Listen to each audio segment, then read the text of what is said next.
you need to know everything. And what does that mean? So everything means you need to know the market. You need to know the numbers associated with the business. If it's a business that you're raising money to start, or if it's a venture, or if it's a real estate deal, you need to know everything there is to know about that business. For instance, if you're going to open a restaurant and you want to raise capital to open up a restaurant or a chain of restaurants, then you need to know all of the numbers that are associated with that business. What are your food costs, labor costs, permit fees, liquor licensing requirements? What are the average rents per square foot? What are your sales per square foot? How much should you pay for rent as a percentage of your overall sales? What kind of sales should you be generating? So those types of things are called unit economics. What is your food cost, labor cost, which together that's your prime cost? How many other restaurants are in the market? What do the demographics look like? How much money are people spending eating out in that area? At what levels?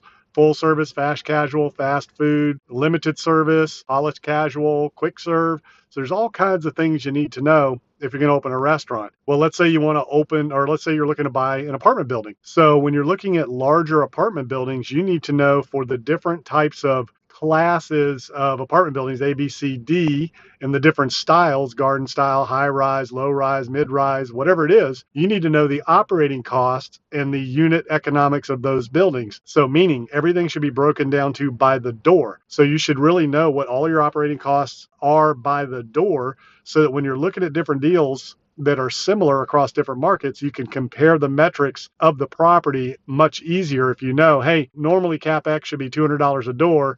For some reason, they're showing that it's only $50 or $100, or if you say economic vacancy is $50 a door and they're showing 200, then you know that there's a problem, right? You should know your percentages, and you should know what your per door costs are for management, for salaries, for all of the different things, including CapEx, renovations, things like that. What are your rents per door? What are your expenses per door? And break all your expenses down into different line items so that you know what you're looking at, you know the numbers. So when you go to investors and they ask you questions about the deal, you're an expert. So it doesn't really matter what your experience is. If you don't have any experience and you're a first timer opening a business or buying a property, you can partner with an experienced operator. But if you're going out to investors, you got to sound like you know what you're doing. And if you don't know your numbers, you don't know the business. If you do know your numbers, you do know the business. So you need to know the numbers of the market, the business, the economics of the deal, all of the key metrics all the way down, very intimately, in detail, and then that will position you as an expert.